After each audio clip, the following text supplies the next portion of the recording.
আসসালামু আলাইকুম। সকল সুপারভাইজারদের জন্য এই ভিডিওটা করতেছি আমি। এটা আপনাদের ক্রেডিট সেল এন্ট্রি দেওয়ার যে সিস্টেমটা, এই প্রসেসটা আমি ফুল দেখাই দিব। এটা এটা শর্ট ভিডিওর মাধ্যমে আমি দেখাই দিতেছি। আপনারা অনেকেই জানেন কিভাবে করে দিতে হয়, আবার অনেকে জানেন না। যারা আপনারা জানেন তাদের পাশাপাশি কোনো স্টেশন হইলে আপনারা তাদেরকে দেখাই দিতে পারেন। অনেকে আছে ভিডিও দেওয়ার পরও বুঝে না কিভাবে করে দিতে হয়, অথবা একজন আরেকজনের সাথে যোগাযোগ আছে আপনারা তারা ডিসকাশন করে, বা কিভাবে যদি আমাদের অনেক সময় লাইনে পান না আপনারা, অনেক সময় সমস্যা হয় লাইনে আপনারা না পাওয়ার কারণে আপনারা দিতে পারেন না, বা আপনারা ওটা এন্ট্রি না দিয়ে বসে থাকেন। তো তখন আপনারা পাশাপাশি যার সাথে যোগাযোগ আছে অথবা ভালো জানেন তারা আপনার যোগাযোগ করে এটা শিখে নিতে পারেন, সমস্যা নেই। তারপর আমি ভিডিওটা করে দিতেছি, আর আমরা তো আসি, না বুঝলে আমাদের কল দিবেন। দেখেন এইখানে আপনাদের সুপারভাইজার আইডির মধ্যে কি করবেন, আপনারা যে এইখানে ক্রেডিট সেলের মধ্যে আসবেন। ক্রেডিট সেলে আসার পরে আপনারা দেখেন এইখানে আমি সাফাই স্টেশনতে ঢুকছি। আপনারা যে দিনের ডেট সেদিনের ডেটের মধ্যে অবশ্যই যাবেন, ডেট এখান থেকে সিলেক্ট করে নিতে পারবেন, সমস্যা নেই। আপনারা কি করুন, প্রথমে এই ক্যাটাগরির মধ্যে ক্লিক করবেন। ক্যাটাগরিতে ক্লিক করলে একটাই এখানে ক্যাটাগরি আসবে, ফুয়েল সেল রিটেল ক্লায়েন্ট, এটাতে দিলেন। দেওয়ার পরে আপনারা লেজারের মধ্যে ক্লিক করবেন।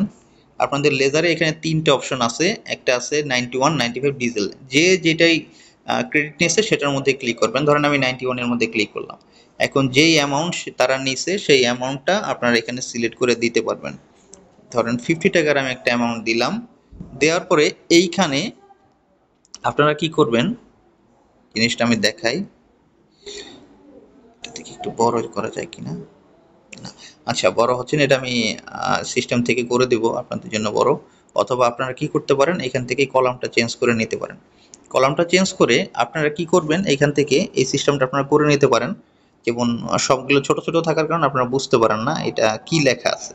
আপনারা কি করবেন, এখান থেকে যে যে জিনিসগুলো আপনার প্রয়োজন সেই সেই জিনিসগুলো আপনারা রাখবেন। যেমন ক্লায়েন্ট ইনভয়েস নং আপনাদের লাগতেছে না, এখানে নোট রিমার্কস লাগতেছে না, তারপরে জেনারেল কমেন্টস এটা লাগবে, ক্রেডিটের মধ্যে ভেন্ডরও লাগতেছে না, vendor invoice, vendor details, employee লাগবে, এমপ্লয়ি অবশ্যই লাগবে। এটা দিয়ে আপনারা সেভ করে দেন। সেভ করে দিলে দেখবেন যে আপনাদের এই ঘরগুলো বড় হয়ে গেছে। এই যে এই ঘরগুলো বড় হয়ে গেছে, ঠিক আছে। এখন আপনারা ক্লায়েন্টের মধ্যে এখানে যে যখন ক্লায়েন্ট উঠাবেন তখন দেখবেন যে এখানে সবগুলো ক্লায়েন্টের নাম আমাদের চলে আসছে, যারা আমাদের কাছ থেকে ক্রেডিট নেয়। যতগুলো কোম্পানি আমাদের কাছ থেকে ক্রেডিট নেয় সবার নাম এখানে আছে।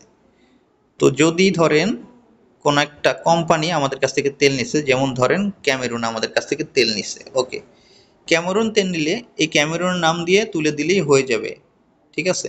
আপনাদের আর কিছু দেওয়ার প্রয়োজন নাই যদি ক্যামেরুন নিয়ে থাকে, ওকে। আচ্ছা, আপনারা ক্যামেরুনটা বুঝলেন, ঠিক আছে। আপনাদের যদি এখন আর একটা আমাদের কোম্পানির কোনো একটা গাড়ি তেল নিল, সেটা বুঝায় আমি অ্যাড করে দিই, আর একটা রো অ্যাড করলাম। সেম সেম জিনিস এখানে বসাবেন, এটা দিলেন। তারপরে এখানে ধরেন তারা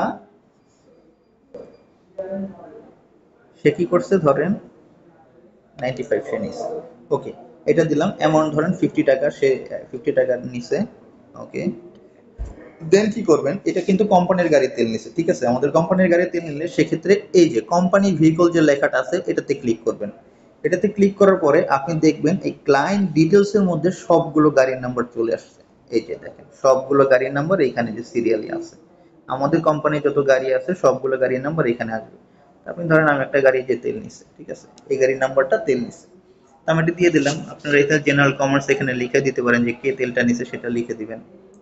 তার নামটা লিখে দিলে আমাদের বুঝতে সুবিধা হবে। আর এখানে তো ক্লায়েন্ট নেমে কি হয়, যদি কোনো কোম্পানি তেল নেয় তাহলে তার নামটা সরাসরি থাকে, তো এটা জেনারেল কমার্সে না লিখলে হয়। কিন্তু যখন আমাদের কোম্পানির কোনো লোক তেল নেয় সেক্ষেত্রে তার গাড়ির নাম্বার শুধু লেখা থাকে, নামটা নাই, এই জন্য আপনার নামটা লিখে দিন, তাহলে আমাদের সুবিধা হবে বুঝতে, ঠিক আছে। ওকে, তো এটা দেওয়ার পর আপনারা সেভ দিলেই আপনাদের ক্রেডিট সেলটা হয়ে গেল, ঠিক আছে। আপনার তারপরে যদি কারো বুঝতে অসুবিধা হয় আমাদেরকে অবশ্যই নক করবেন, আমরা বুঝিয়ে দেব। Thank you.